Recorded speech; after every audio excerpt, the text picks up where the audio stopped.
A single bite. That was all it would have taken to end the reign of the East Coast's most feared man. In the world of organized crime, silence is golden. But sometimes, the quietest voice in the room is the only one that matters. Imagine being 7 years old, hiding in a restaurant booth with your coloring book, and accidentally becoming the only witness to an assassination plot. This isn't just a story about the Mafia. It's a story about a waitress, her little girl, and the night a plate of poisoned linguine changed history. This is the story of The Wolf and the Whisper. The rain in Chicago didn't wash things clean. It just made the grime slicker. Inside Vittorio's, the air smelled of garlic, expensive cologne, and the damp wool of men who carried guns under their tailored jackets. Clara wiped down the mahogany bar, her eyes flicking nervously towards the corner booth. Booth 4. It was the dead booth, tucked behind a heavy velvet curtain, usually reserved for staff breaks or storage. But tonight, her 7-year-old daughter, Sophie, was back there.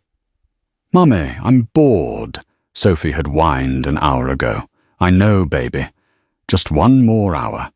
Keep your head down, draw your pictures, and don't make a sound. If Mr. Ricci finds out you're here, I lose this job." Clara needed this job. After her husband, Alexei, died 2 years ago, leaving them with nothing but debt and a half-learned Russian vocabulary, Vittorio's was the only place that paid enough to keep the heat on. The tips were good because the clientele was dangerous. You didn't spill drinks on men like these. The bell above the door chimed. The atmosphere in the restaurant shifted instantly. It was a pressure drop, the kind that happens before a tornado touches down. Dante Moretti walked in. He wasn't a large man in the way a bouncer is large, all bulk and no neck. Dante was lean, predatory, wearing a charcoal suit that cost more than Clara's entire existence. He had dark hair swept back and eyes that looked like shattered flint. They called him Il Lupo, the Wolf. He was the head of the Moretti crime family, the man who held the city's vice in his iron grip. He sat at his usual table, table 1, center of the room. His back was to the wall. He never sat with his back to a door. 2 bodyguards, massive men named Rocco and Silvestro, took up positions nearby. Clara's heart hammered. She grabbed a pitcher of water. "Just do your job. Don't look him in the eye." Meanwhile, in the shadowed recess of booth 4, little Sophie was coloring a picture of a horse. She paused, her crayon hovering over the paper. The heavy velvet curtain behind her booth, which separated the dining floor from a private meeting alcove, was thin enough to let sound through. Voices, low, guttural, and sharp. They weren't speaking English. They were speaking Russian. Sophie froze. She remembered the sounds. Her papa, Alexei, used to sing to her in this language. He used to argue on the phone in this language before he was killed in a robbery that the police never solved. Сегодня, today. Sophie pressed her ear against the velvet. "The poison is distinct," a deep, raspy voice said in Russian. "Tasteless, odorless. It mimics a heart attack within 3 minutes." "Is the chef paid?" a second voice asked, lighter, more nervous. "The chef is dealt with. The sous chef is ours. He has already prepped the sauce for Moretti, the marinara. It is done." Sophie's eyes went wide. She didn't understand every word. She was only 7, but she understood Moretti. She understood poison. And she understood the tone. It was the same tone the bad men used when they came to her house looking for Papa's money. "Once Moretti eats, the territory belongs to Kovat."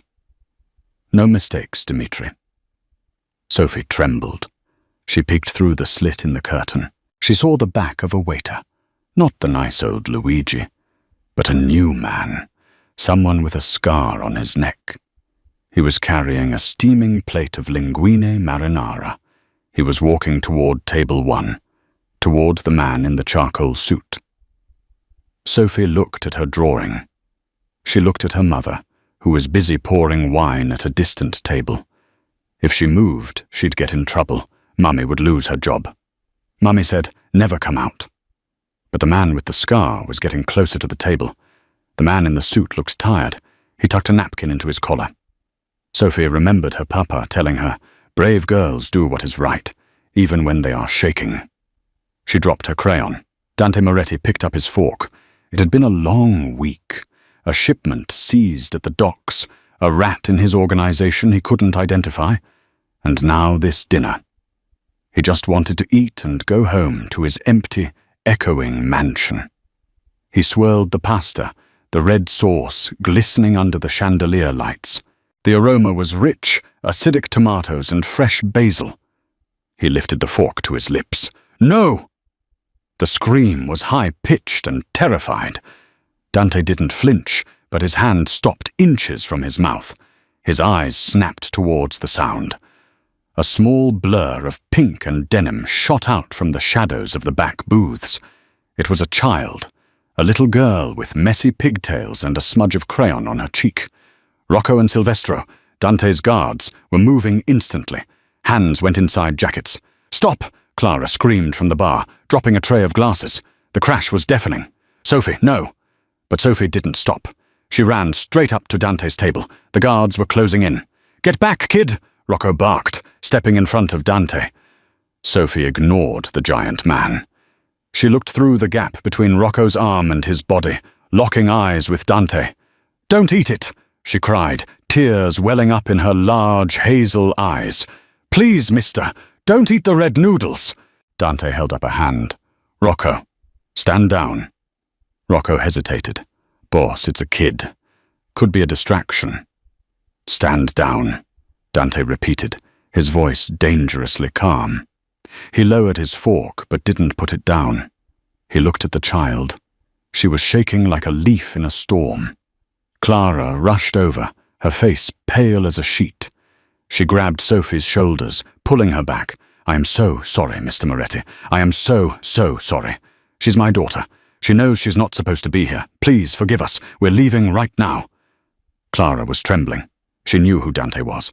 She knew people disappeared for interrupting his meals, let alone making a scene. "Wait," Dante said. The single word was an anchor that held them all in place. He looked at Sophie. "Why shouldn't I eat the red noodles, Piccola?" Sophie sniffled, burying her face in her mother's apron for a second before looking up. "Because the bad men said so." The room went dead silent. Even the kitchen staff stopped moving. "What bad men?" Dante asked, his eyes narrowing. "Behind the curtain," Sophie whispered, pointing a small finger toward the back. "They were speaking, like my papa used to. Russian. They said the sauce has poison. They said it mimics a heart attack. They said, Kovat will take the territory." The name Kovat hit Dante like a physical blow. Roman Kovat was his Russian rival, a man he had a ceasefire with.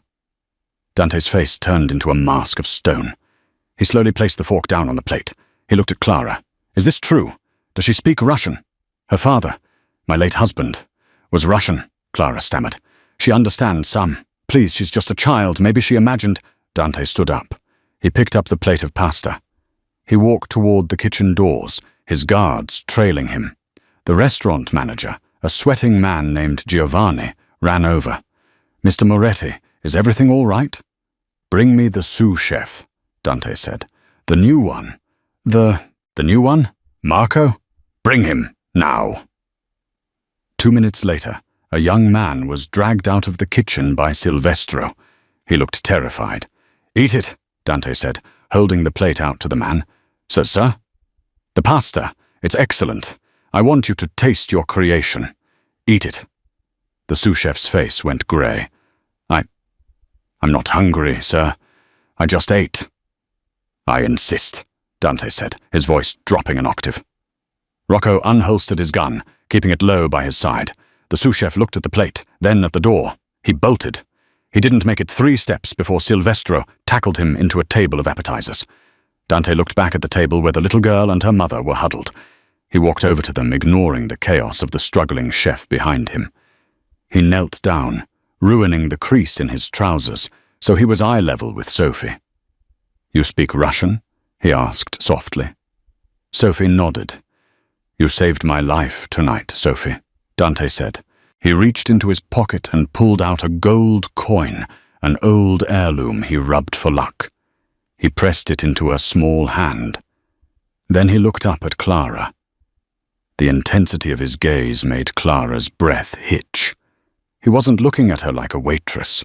He was looking at her like she was the only other person in the room. "Pack your things," Dante said to Clara. What? Covert's men were in the booth. They saw your daughter. They know she heard them. They know she warned me.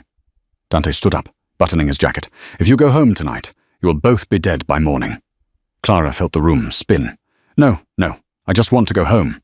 "You don't have a home anymore," Dante said, not unkindly, but with brutal truth. "Not until I settle this. You are coming with me." "I can't go with her."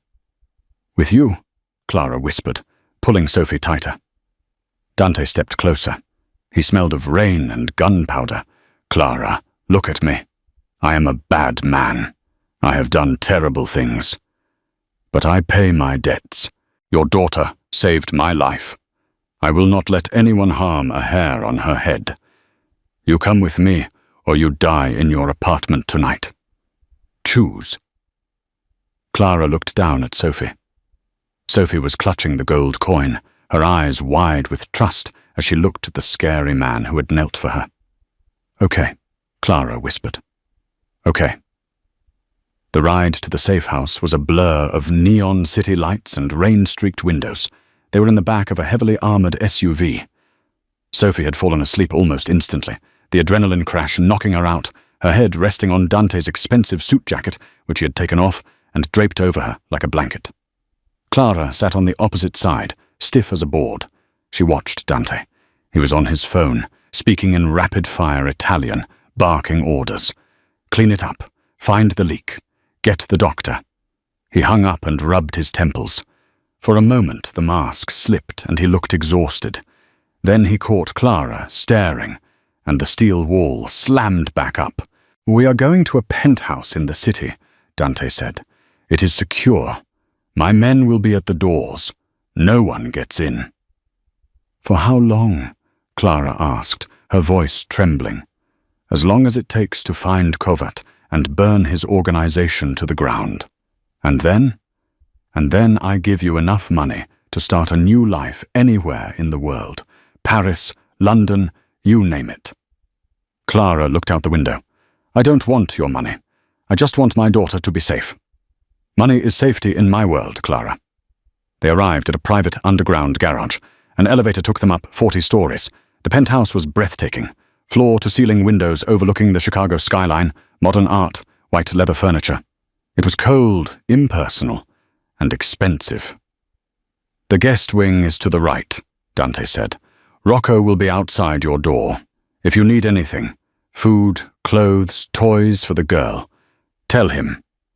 Dante turned to leave, but Clara called out. "Why?" He paused. "Why what?" "Why did you trust her? She's 7. She could have been making it up." Dante turned back. His eyes were dark pools. "Because, Clara, children and dogs are the only honest things left in this world. And because when she looked at me, she didn't look at the wolf. She looked at a man who was about to make a mistake." He hesitated, his gaze dropping to Clara's lips, then quickly away. "Get some sleep. Tomorrow is going to be difficult." The next morning, the reality of their situation set in. Clara woke up in a bed bigger than her entire apartment. She found Sophie in the living room, sitting on the floor with Dante. The terrifying Mafia Don was sitting cross-legged on the white rug, holding a cartoon on the TV remote. Sophie was eating a bowl of cereal. "He likes SpongeBob," Sophie announced as Clara entered. Dante looked up, looking slightly embarrassed. He had discarded the tie and jacket. He was wearing a white dress shirt with the sleeves rolled up, revealing tattoos on his forearms. Intricate, dark ink. "I do not like SpongeBob," Dante corrected. "I am merely analyzing the chaotic structure of their underwater society." Sophie giggled. "He's funny, Mummy." Clara felt a strange tug in her chest. Seeing this dangerous man sitting on the floor with her daughter, it was disarming. "Did you sleep?" Dante asked Clara, standing up in one fluid motion. Not really. Coffee is in the kitchen. Also, his face hardened. We have a problem. Clara's blood ran cold. What? The sous chef talked before he expired. He didn't just work for Kovat. He was planted there 3 months ago. But the order to poison me last night, it came via text message from a burner phone. So? So the person who sent the text knew exactly when I would be at Vittorio's. My schedule is secret. Only 3 people knew I would be there last night. Dante walked over to the window, looking out at the city he ruled. My consigliere, Arthur. My brother, Julian. And my head of security, Rocco. Clara gasped. Rocco, the man standing outside our door. Precisely, Dante said. One of the people closest to me wants me dead. And now they know you and Sophie are the loose ends. He turned to her, and the intensity was back. I have to leave for a meeting. I have to look all 3 of them in the eye and figure out which one is the traitor. While I am gone, no one enters this apartment. No one. Do you understand? Yes, Clara said. Good. Dante walked past her, but he paused. His hand brushed her arm. Electric shocks went through her skin. I will come back, Clara. I promise. He left. Clara spent the day in a state of high anxiety. She played games with Sophie, but her eyes kept darting to the heavy steel door. Around 4 p.m., the intercom buzzed. Clara froze. She walked to the panel. A video feed showed a man in a police uniform. Mrs. Volkov? The voice crackled. This is Detective Miller. We have a report of a kidnapping. We know you're in there. Open up, or we breach the door. Clara's heart stopped. Volkov was her late husband's name. She hadn't used it in years. She used her maiden name now. How did the police know? I'm fine, she said into the intercom. Please go away. Ma'am, we know you're being held by Dante Moretti. We are here to save you. Open the door. Clara looked at the monitor. The policeman's hand was resting on his holster, but there was something wrong. His shoes, they weren't standard-issue police shoes. They were alligator skin loafers. Expensive. Sophie tugged on Clara's shirt. Mummy, that man. He has the same tattoo on his neck as the waiter with the poison. Clara squinted at the screen. A tiny spiderweb tattoo peeking out from the collar. It wasn't the police. It was Kovat's men. Open the door. No, the man shouted, losing his composure. Go to the safe room, Clara whispered to Sophie. Run, now. As Sophie ran down the hall, the apartment door exploded inward. The door to the penthouse didn't just open, it disintegrated. The hinges screamed as the heavy oak was kicked in, splintering wood flying across the marble foyer like shrapnel. Clara didn't scream. Panic was a luxury she couldn't afford. She shoved Sophie into the narrow gap behind the grand piano. Stay there, Clara hissed, her voice shaking but fierce. Cover your ears and close your eyes. Count to 100. Do not stop counting. Mummy, count! Clara scanned the room for a weapon. Nothing but crystal vases and art books. She grabbed a heavy bronze sculpture of a falcon from the side table. It was heavy, cold, and solid. The police officer stepped through the smoke, gun drawn. Behind him, 2 other men in dark streetwear followed. They moved with the silent coordination of a wolf pack. Mrs. Volkov, the fake cop sneered, his eyes scanning the room. We know you're here. We can hear your heart beating. Clara crouched behind the white leather sofa, gripping the bronze falcon so hard her knuckles turned white. Check the bedrooms, the leader commanded. One of the men moved past the sofa. He was close enough that Clara could smell the stale tobacco on his clothes. He turned toward the hallway where the bedrooms and the safe room were located. Clara knew if he found the empty safe room, he'd circle back and search the living room more thoroughly. He would find Sophie. Do something now. Clara stood up. Hey, she screamed. The man spun around, startled. Clara swung the bronze falcon with every ounce of strength she possessed. It connected with the side of his head with a sickening crunch. The man crumpled to the floor without a sound. The other two men whipped around. The leader raised his gun, aiming directly at Clara's chest. "Stupid bitch," he growled. Clara squeezed her eyes shut, waiting for the flash. Bang! The sound was deafening, but Clara felt no pain. She opened her eyes. The leader was stumbling backward, clutching his shoulder, blood spurting between his fingers. Standing in the shattered doorway, swaying slightly, was Rocco, Dante's head of security. The man Dante had suspected was a traitor. Rocco's suit was torn, his face bruised, and he was bleeding from a knife wound in his leg. But the gun in his hand was steady as a rock. "Get away from her!" Rocco roared. The remaining thug raised his weapon, but Rocco was faster. Double tap, 2 shots to the chest. The thug dropped. The leader, the fake cop, scrambled for his dropped gun with his good arm. Rocco limped forward, kicked the gun across the room, and pressed the barrel of his silencer against the man's forehead. "Who sent you?" Rocco demanded. "Go to hell," the man spat. "Wrong answer." Before Rocco could pull the trigger, the elevator doors at the end of the hall dinged open. Dante Moretti stormed out, followed by a dozen armed men. He took in the scene in a fraction of a second.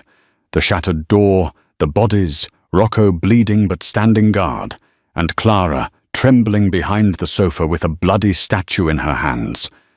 Dante moved like a blur. He crossed the room and grabbed Clara by the shoulders, his eyes wild. "Are you hurt? Did they touch you?" I'm okay," Clara gasped, the adrenaline finally crashing. Sophie is behind the piano." Dante didn't let go of Clara.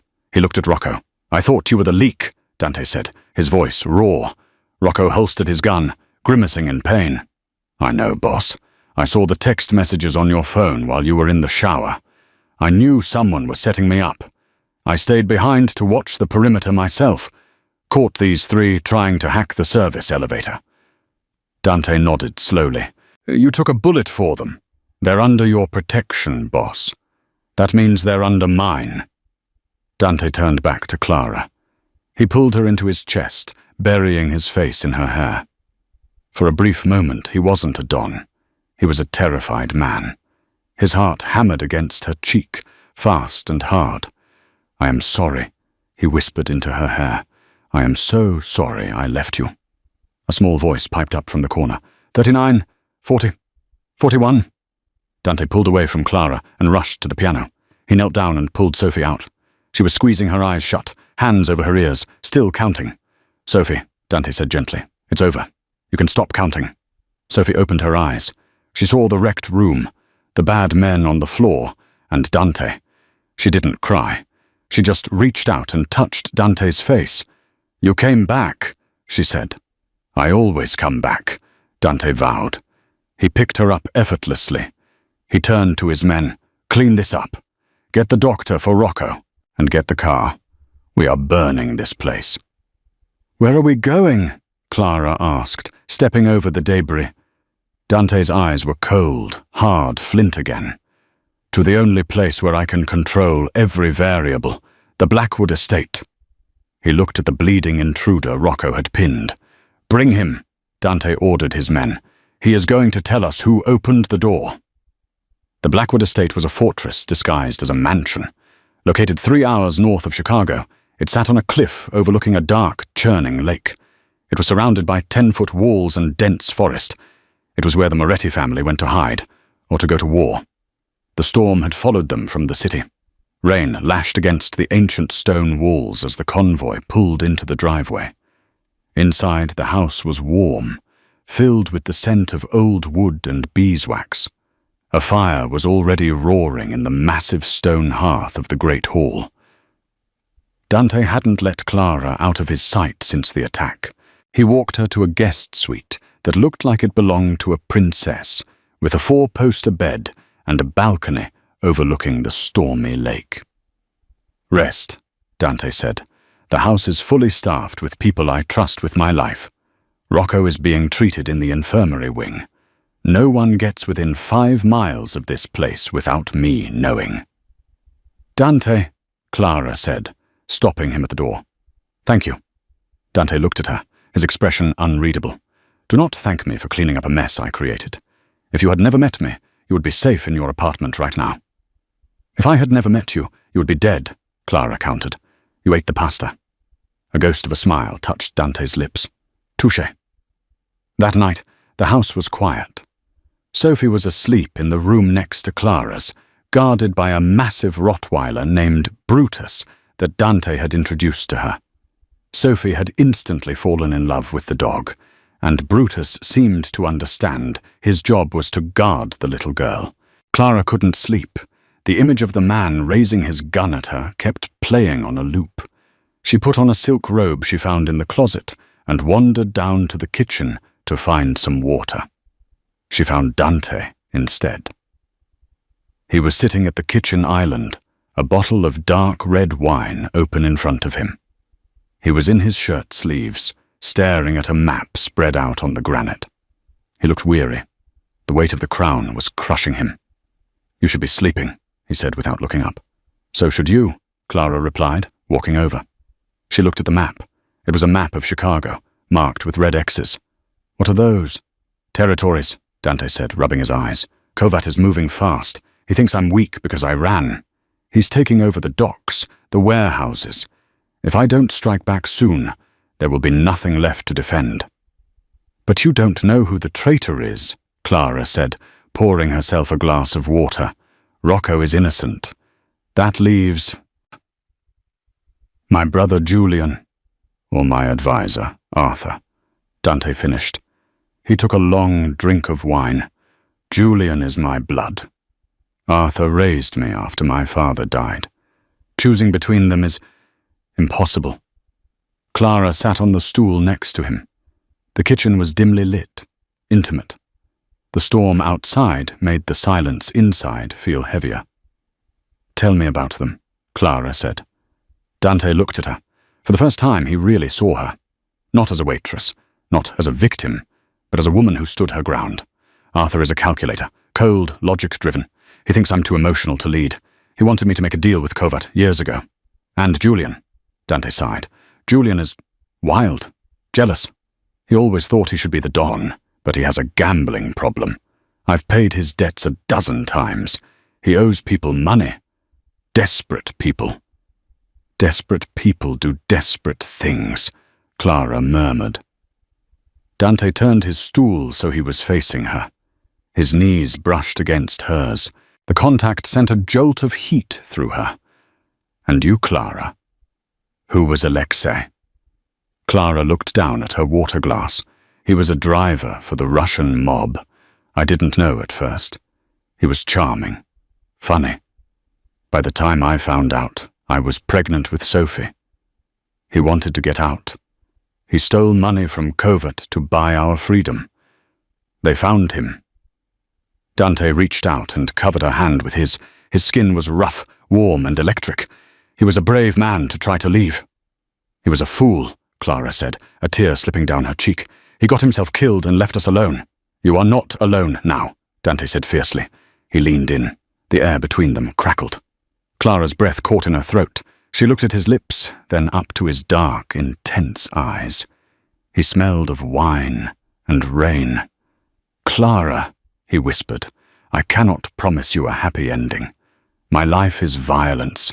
It is blood."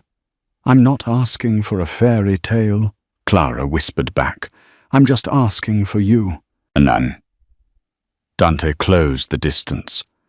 His hand moved to the back of her neck, his thumb tracing her jawline. He kissed her. It wasn't a gentle kiss. It was hungry, desperate, a release of all the fear and tension of the last 48 hours. Clara melted into him, her hands tangling in his hair. For a moment, the war outside didn't exist. There was only the fire in the kitchen. They broke apart, breathless. Dante rested his forehead against hers. "I will burn the world down before I let them touch you again," he swore. Suddenly the kitchen door creaked. They sprang apart. It was Sophie. She was rubbing her eyes, holding her coloring book. Brutus the dog was trotting beside her. "I had a bad dream," Sophie mumbled. Dante was off the stool instantly. He scooped Sophie up. "It's okay, Piccola. You're safe." "I drew a picture of the bad dream," Sophie said, waving the paper. Dante carried her over to the counter, Clara following. Let's see. Sophie placed the drawing on the granite next to the map of Chicago. It was a crude crayon drawing of the restaurant booth. There was a stick figure of Sophie hiding, and 2 stick figures of men standing outside. One of the men, the one labeled Russian Bad Man, was drawn with a speech bubble that said, "Kill Moretti." But it was the second man that made Dante's blood freeze. Sophie had drawn the second man, the one who had been listening to the Russian, wearing a very specific item, a bright purple tie with yellow ducks on it. Dante stared at the drawing. His hand started to shake. "Sophie," Dante said, his voice terrifyingly quiet, "why did you draw the ducks? Because the man who was listening?" "He had funny ducks on his tie," Sophie said innocently. "I saw them through the curtain when he bent down to tie his shoe." Clara looked at Dante. He had turned pale. "Dante?" Clara asked. "Who wears a duck tie?" Dante looked up, his eyes filled with a mixture of rage and heartbreak. "My brother," Dante whispered. "Julian gave me a tie like that as a joke for Christmas. He has a matching one. He wears it for good luck when he gambles." The puzzle pieces slammed together. Julian's gambling debts, the desperation, the deal with Covat. Julian sold out his own brother to clear his debts. The phone on the wall rang. The harsh, old-fashioned ring shattered the silence. Dante stared at it. He picked it up slowly. "Speak," Dante said. It was the gate guard. "Boss, your brother Julian is here. He says he has urgent news about the traitor. He's got 3 cars with him." Dante looked at Sophie's drawing.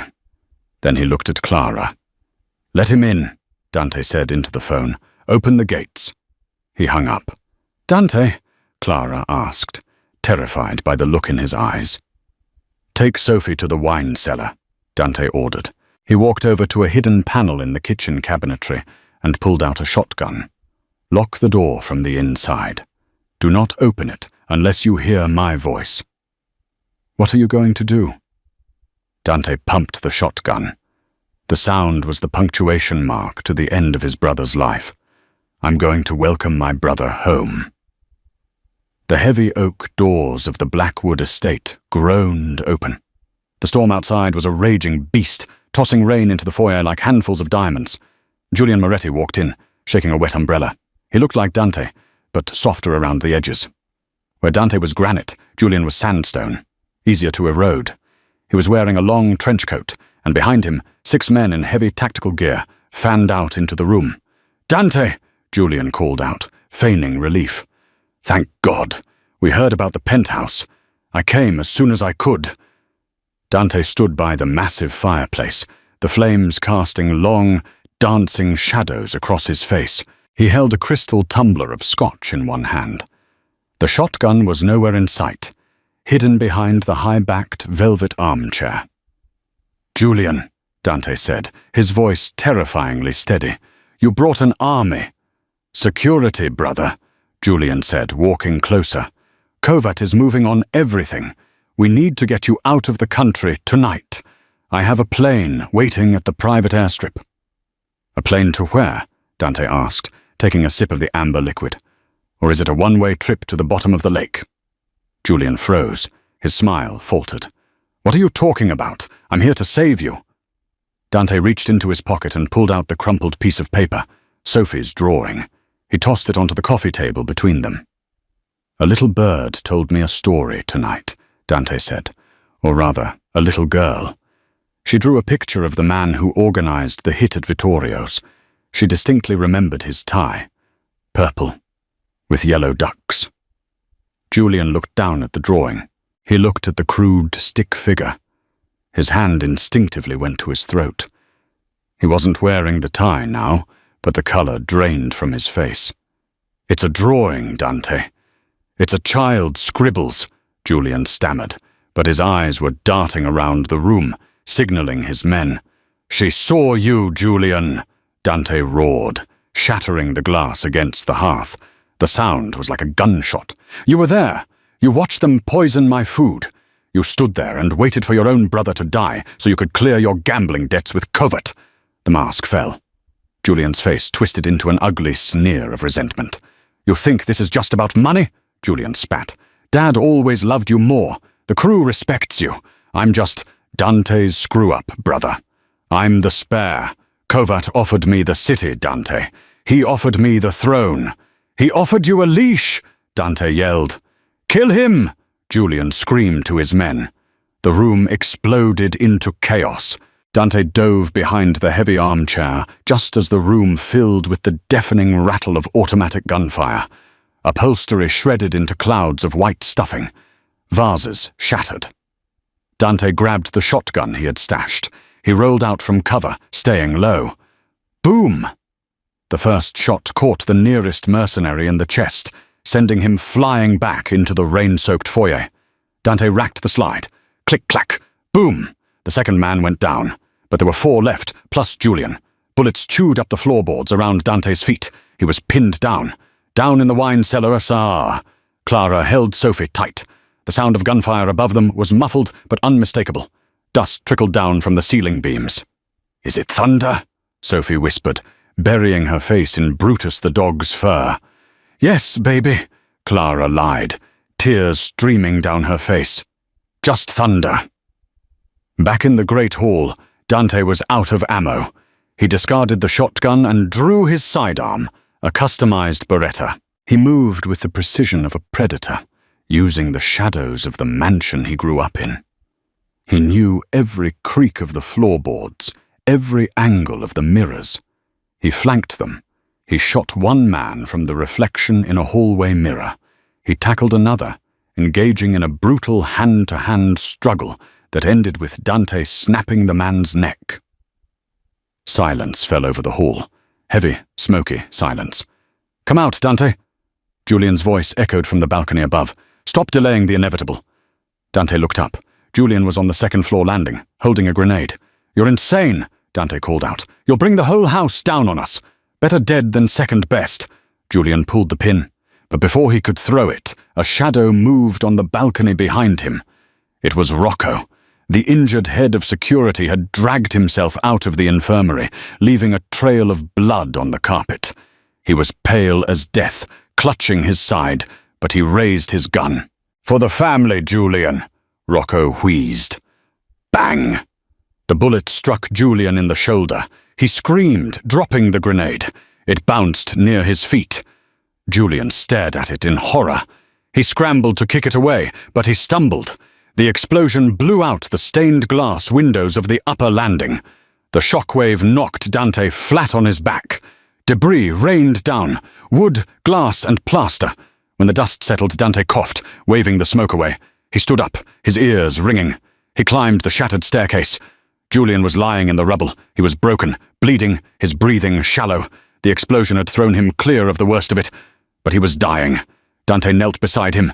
He didn't feel triumph. He felt a hollow, aching chasm in his chest. "Dante," Julian gasped, blood bubbling at his lips. I'm sorry." Dante took his brother's hand. It was cold. "Why, Julian? We had everything." I wanted..."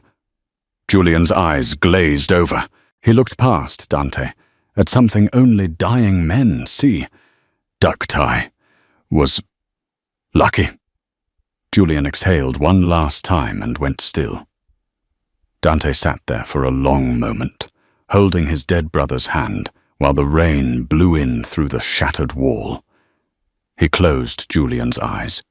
"Goodbye, brother." Dante stood up. He walked to the edge of the balcony and looked down at Rocco, who was slumped against the wall, giving a weak thumbs up. "You're fired for getting out of bed," Dante called down, his voice cracking. Rocco chuckled, then passed out from the pain. Dante holstered his gun. He walked down the stairs, past the bodies, past the ruin of his ancestral home, towards the kitchen, towards the wine cellar. He unlocked the door. Clara was standing there, holding a broken wine bottle like a dagger. When she saw it was Dante, blood-spattered, covered in dust, but alive, she dropped the bottle. She didn't say a word. She just ran to him. Dante caught her, lifting her off her feet. He buried his face in her neck, breathing in her scent. trying to replace the smell of death with the smell of life. "Is the bad thunder gone?" Sophie asked from the corner. Dante pulled away from Clara and looked at the little girl. He walked over and knelt down, ignoring the pain in his bruised ribs. "Yes, Piccola," Dante said softly. "The storm is over. The wolf ate the bad men." Sophie smiled. "Good wolf." The rain that fell on Julian's funeral was different from the rain the night of the attack. That rain had been angry, a violent deluge meant to wash away sins. This rain was quiet. It was a soft grey drizzle that soaked into the black wool of Dante's coat as he stood over the open grave. There was no priest. There were no mourners, save for the three of them: Dante, Clara, and Rocco, who was leaning heavily on a cane, his face pale and drawn. Dante stared at the mahogany casket. Inside lay the only family he had shared blood with. Julian had been a traitor, a gambler, and a fool. He had sold Dante's life for a stack of chips. But as the earth began to cover the wood, Dante didn't feel hate. He felt a hollowing ache, a phantom limb pain where his brother used to be. "He chose his path, boss," Rocco said softly, the rain dripping from the brim of his hat. "I know," Dante replied, his voice rough. "But I was the one who had to end it." Clara stepped forward. She didn't say anything. She knew there were no words for this kind of darkness. Instead, she slipped her hand into Dante's. Her palm was warm against his cold skin. It was an anchor. Without it, Dante felt he might drift away into the grey mist and never return. "Let's go," Dante said, turning his back on the grave. "The dead are dead. We have to figure out how to live." Underscore, underscore, underscore, underscore, underscore, underscore, underscore, underscore, underscore, underscore, underscore, underscore, underscore, underscore, underscore, underscore. 3 months later. The power vacuum left by the destruction of Covert's organization and the internal purge of the Moretti family was immense. In the criminal underworld, a vacuum is usually filled with blood. Rival gangs from New York and Detroit began to circle Chicago, like sharks smelling chum in the water. Dante spent his days in the library of the repaired Blackwood estate, surrounded by phones, maps, and smoke. He was working 18-hour days, orchestrating a transition that no one thought was possible. "You can't just walk away, Dante," Arthur, his old consigliere, argued. Arthur had been cleared of treason. He had just been blind to Julian's ambition. But he was old and afraid. "If you step down, the city burns. Someone has to be the wolf." Dante looked out the window. In the garden, Sophie was throwing a tennis ball for Brutus. The massive Rottweiler bounded through the grass, a clumsy, happy beast. Sophie's laughter drifted through the glass, light and pure. "The wolf is dead, Arthur," Dante said, crushing his cigarette into a crystal ashtray. "He died in that hallway with his brother." "Then who runs the city?" "The ghost," Dante said.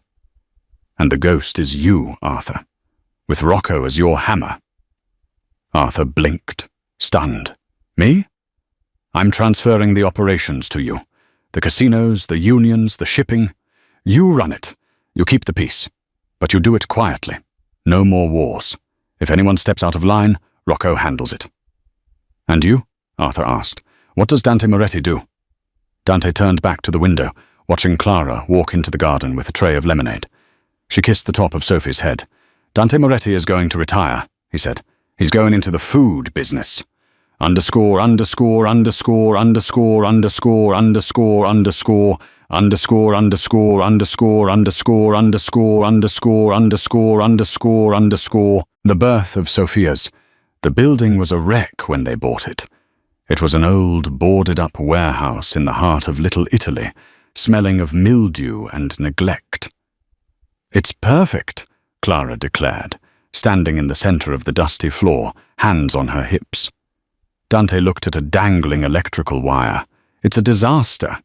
I could have bought the Ritz-Carlton, Clara. Why this?" "Because the Ritz has no soul," she said, walking over to him and brushing a smudge of dust off his cheek. "And because we are building this, us. Not your money, not your men, our hands." And so, the work began. For the first time in his life, Dante Moretti's hands were covered in plaster and paint instead of gunpowder. It was therapeutic. The physical labor exhausted him in a way that silenced the demons in his head. There were moments of tension. Old habits died hard. One afternoon, a loud bang echoed from the back alley, a car backfiring. Dante was on the floor in a fraction of a second, dragging Clara down with him, his hand reaching for a gun that wasn't there. He lay there on the sawdust-covered floor, breathing hard, his body trembling. Clara didn't pull away. She held his face, forcing him to look at her. "Hey," she whispered, "look at me. We're safe. It was just a car." Dante squeezed his eyes shut. "Does it ever go away? The instinct?" "I don't know," Clara admitted, "but you don't have to carry it alone anymore." Sophie helped too. She was the project manager. She decided the walls should be a warm Tuscan yellow. She decided the tablecloths had to be checkered. She even insisted on having a kids' corner with coloring books, a direct homage to the night that changed their lives. One evening, late after the contractors had left, Dante was sanding the surface of the new oak bar. The restaurant was nearly finished. Sophie walked in, dragging her feet. She climbed onto one of the bar stools and watched him work. "Dante?" she asked. He paused, the sandpaper still in his hand. "Yes, Piccola?" "At school today, the teacher asked us to make cards for Father's Day next week." Dante went still. He put the sandpaper down. "Oh? That sounds nice." Sophie kicked her legs, staring at her sneakers. "I didn't know if I should make one, because Papa Alexei is in heaven, and I didn't want the other kids to think I didn't have a dad." Dante felt a lump form in his throat, large and painful. He wiped his hands on a rag and walked around the bar. He sat on the stool next to her. "You know," Dante started, his voice thick, "fathers come in different ways. Some are the ones who give you your eyes and your smile. Like Alexei. He will always be your father." "I know," Sophie whispered. "But," Dante continued, reaching into his back pocket. He pulled out a folded document he had been carrying for weeks, waiting for the right moment. "Some fathers are the ones who choose you, the ones who look at you and say, 'That is my daughter, and I will protect her until the sun burns out.'" He slid the paper across the bar. It was a petition for adoption. "I talked to a judge," Dante said, his voice trembling slightly. Something that never happened when he faced hitmen or rival dons. "If you want, and if your mum says it's okay, I would like to be the one you make the card for. I would like to be your dad." Sophie looked at the paper, then at Dante, her eyes filled with tears. She didn't say anything. She just launched herself off the stool and slammed into his chest, wrapping her small arms around his neck. "Yes," she sobbed into his shirt. "Yes, yes, yes." Dante closed his eyes, holding her tight. In that empty, sawdust-smelling restaurant, the wolf finally shed his skin. Underscore, underscore, underscore, underscore, underscore, underscore, underscore, underscore, underscore, underscore, underscore, underscore, underscore, underscore, underscore, underscore. 6 months later. Grand opening. The opening night of Sophia's was chaos, but it was the good kind. The air was thick with the scent of garlic, roasting rosemary, and simmering marinara. The noise level was deafening. Clinking glasses, laughter, music. Dante was in the kitchen, not cooking, but managing the pass. He was obsessed with quality control. "Too much parsley on the veal, Marco," Dante barked at the head chef. "This is a garnish, not a salad." Marco, who used to be terrifyingly intimidated by Dante, just rolled his eyes. "Yes, boss, relax. The customers are happy." Dante wiped his brow. He stepped out of the kitchen to survey the room. It was packed. Every table was full, but it wasn't filled with wise guys and soldiers. It was filled with families. There were couples on dates, old men arguing about soccer, kids eating gelato. He spotted Rocco at the front door. The former enforcer was in a tuxedo, charming an elderly couple. He looked over at Dante and gave a subtle nod. The perimeter was secure. The peace was holding. Dante felt a hand on his shoulder. He turned to find Clara. She was breathtaking. She wore a dress the color of red wine, and her hair was pinned up with a diamond clip he had given her. "You look like you're about to hit someone," she teased. "Stop stressing.